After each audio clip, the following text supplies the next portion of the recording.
कुछ साल पहले सोशल मीडिया पर एक महिला तेजी से वायरल हुई थी। जी हाँ, और उनके गाने और उनकी आवाज़ मानो सीधे लता मंगेशकर के साथ सीधा उनका कंपैरिजन किया जा रहा था। जी हाँ दोस्तों, आप बिल्कुल सही सुन रहे हैं। मैं बात कर रही हूँ रानू मंडल के बारे में, जिनको रातों रात स्टार बना दिया गया था। ठीक उसी तरीके से इन दिनों एक बच्चे की वीडियो वायरल हो रही है और गाने हैं बचपन का प्यार। वैसे तो ये गाना बादशाह की गाए हुए की वजह से लोगों के कानों तक गया था, लेकिन जब से सहदेव देहरदो ने इस गाने को गाया है, हर किसी के जुबां पे ये गाना छा चुका है। और ठीक उसी तरीके से आज मैं आपको इन दोनों के बीच की बिल्कुल सेम बातें बताने वाली हूँ।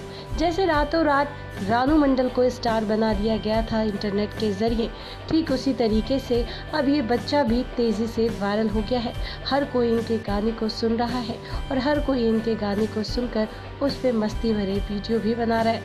लेकिन इस सब के बाद अब सहदेव की किस्मत चमक चुकी है, क्योंकि जहां जैसे ही सहदेव का वीडियो वायरल हुआ, तुरंत ही उन्हें नए नए और बड़े बड़े स्टार्स के कॉल, वीडियो कॉल और मैसेजेस आने लगे। ऐसे में खबरें ये भी आ रही हैं कि सहदेव अब बहुत जल्द अपने दूसरे गाने के साथ आपको इंटरनेट पे नज़र आने वाले हैं। जी हाँ, और उनके गाने की रिकॉर्डिंग भी शुरू हो गई है और ये गाना भोजपुरी में है। वेल दोस्तों, देखते हैं ये कितना सच है, ये तो आने वाला समय ही बता पाएगा।